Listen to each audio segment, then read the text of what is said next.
আল্লাহর পয়গম্বর বয়ান ফরমান قال رسول الله صلى الله عليه وسلم من قرأ القرآن وعمل بما فيه ألبس والداه تاجا يوم القيامة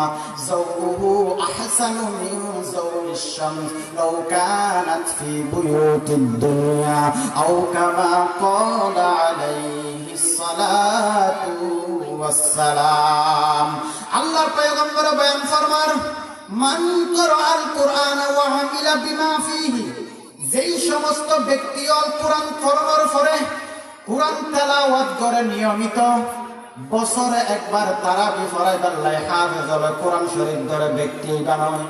যে ব্যক্তি হাফেজ ওমর পড়ে নিয়মিত কোরআন তেলাওয়াত করে আল্লাহর পয়গম্বর হাদিস শরীফের মধ্যে হাত দিয়া মান ক্বরাআল কুরআন ওয়া আমিলা বিমা ফীহি আল্লাহর পয়গম্বর বয়ান ফরমান যেই সমস্ত ব্যক্তি কোরআন তেলাওয়াত করার পরে যেই সমস্ত ব্যক্তি কোরআন হাফেজ ওমর পড়ে নিয়মিত কোরআন তেলাওয়াত করে আল্লাহর পয়গম্বর বয়ান ফরমান ওয়া আমিলা বিমা ফীহি উলবিসা ওয়ালিদাহু তাজান ইয়াউমাল কিয়ামা সদা ব্যক্তি ইবার মা বাপর বলে কিয়ামতের ময়দান আল্লাহ পাক পরওয়ারদিগার আলম এনুক তাজ মুকুট ফরাই দিব হবে যেবার আলোয় পুরা কিয়ামতের ময়দান আলোকিত হয়ে যাবে সুবহানাল্লাহ जिस शख्स की औलाद हुई हाफिज कुरान जिस शख्स की औलाद हुई हाफिज कुरान महशर में मिलेगा उसे एक ताज दुरख्शा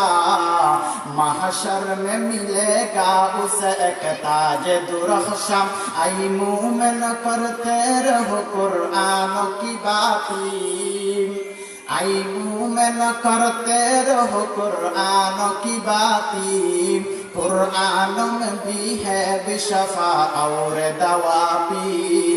कुरान में भी है बिशफा और दवा भी दस ने किया एक हर हर्फ में पाता है मुसलमान दस ने किया एक हर हर्फ में पाता है मुसलमान यूं काबिल सदर शक है हर हामिल कुरान यूं काबिल सदर शक है हर हामिल कुरान खुद যে ব্যক্তিকে হাফেজ করার পরে নিয়মিত কোরআন তেলাওয়াত করে আল্লাহ তাআলা ব্যক্তি বার মা বাবার বলে কিয়ামতের ময়দানের মধ্যে এম বাফে সম্মানিত করে বলে এম বাফে তো তাজ পরিধান করে দিব যেবার আলোয় বলে পুরা কিয়ামতের ময়দান আলোকিত হয়ে যাবে সুবহানাল্লাহ।